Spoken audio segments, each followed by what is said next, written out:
I want you guys to take a look at this snail. Just for a moment, bask in its gelatinous body, almost engulfing its own shell. And if you thought to yourself, why and what is this thing? You're not alone. I have covered this animal very briefly in a previous video, but by request, let's take a closer look at the Lewis moon snail.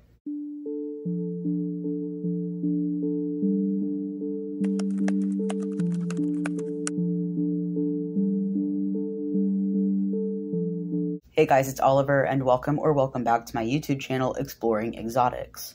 Meet Neverita lewisi, previously known as Apollonisis lewisi, Lunatia lewisi, and Euspira lewisi, but better known simply as Lewis's moon snail. Named in 1847 after Captain Meriwether Lewis, who collected shells on the Lewis and Clark expedition in 1804 to 1806. This species is just one out of hundreds of moon snail species. But with a shell of 14 centimeters or 5.5 inches, it is by far the largest species of moon snail. It is identified by its globular shape of the shell with creamy white exterior and brown interior, as well as a foot that can extend over 12 inches that is a translucent brown or tan. Similar species include Drake's moon snail, pale northern moon snails, and Arctic moon snails. These species share a lot of the same color and shape as Lewis's moon snail, but Drake's moon snail has a much larger umbilicus, which is a little hole on the back of a snail shell, and is only really found in the coast of California. The pale northern moon snail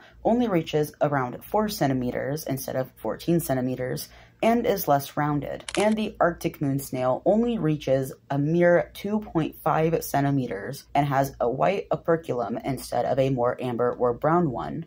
We will look and talk a little bit more about the operculum later in this video. Ranging from southeast Alaska down to southern California, as well as the coast of Japan, they live a life on or in the silty substrate of depths of 50 meters, or about 165 feet, in intertidal and subtidal zones. And even though they are the most common species of moon snail, we don't get to see them too often. This is because they spend a lot of their time hunting underneath the silt and sand. Yes, this blobby meandering snail is a predatory carnivore, feeding mostly on bivalves, mostly clams, and even other moon snails. And the biggest hurdle with eating bivalves is getting through their shell. Most of the time, this is done by breaking open the shell, whether that is prying it open, using tools, or dropping it from a high distance. However, Lewis's moon snail has a more unique way of getting through to the insides.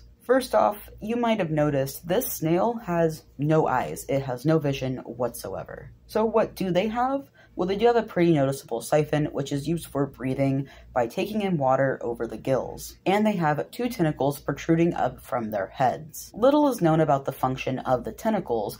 However, we are pretty sure they have some kind of chemotactic abilities, meaning that they seem to be able to detect the chemical signal by other organisms like moon snails or even prey.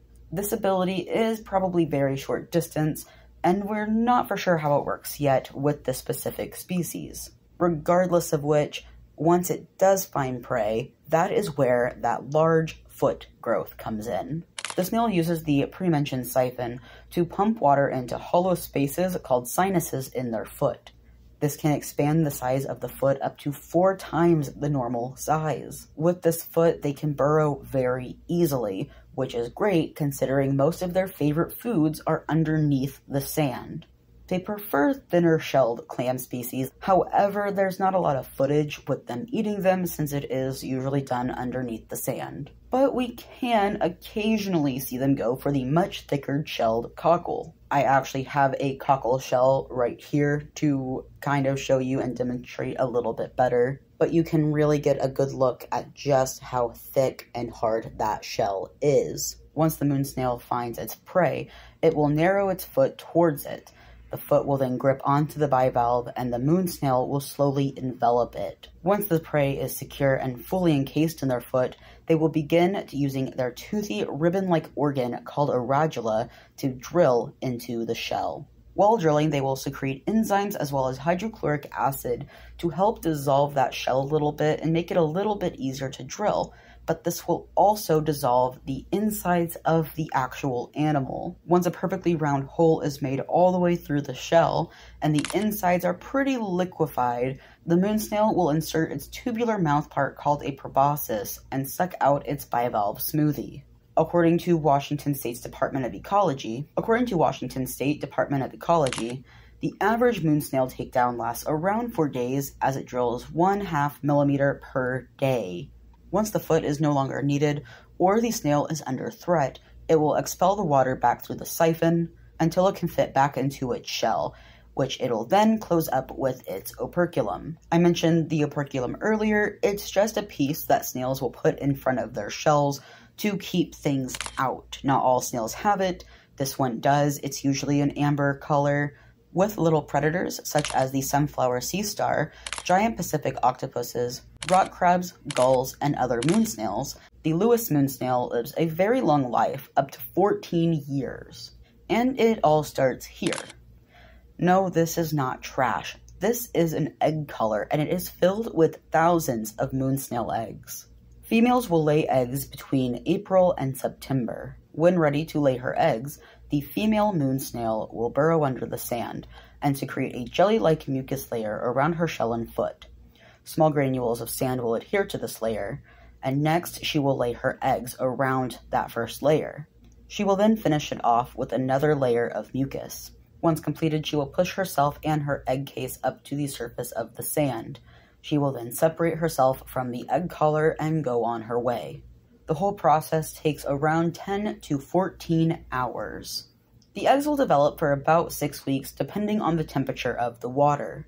Over the 6 weeks, the collar will begin to break down, releasing eggs as a planktonic larval stage called villager larva. The snail will remain in this stage feeding on diatoms and sea lettuce for about 4 to 5 weeks. Then they will sink down to the bottom and begin their carnivorous lifestyle. And then the cycle continues. Alright, I really hope you guys enjoyed this video. I hope that you learned something new, or at the very least were entertained.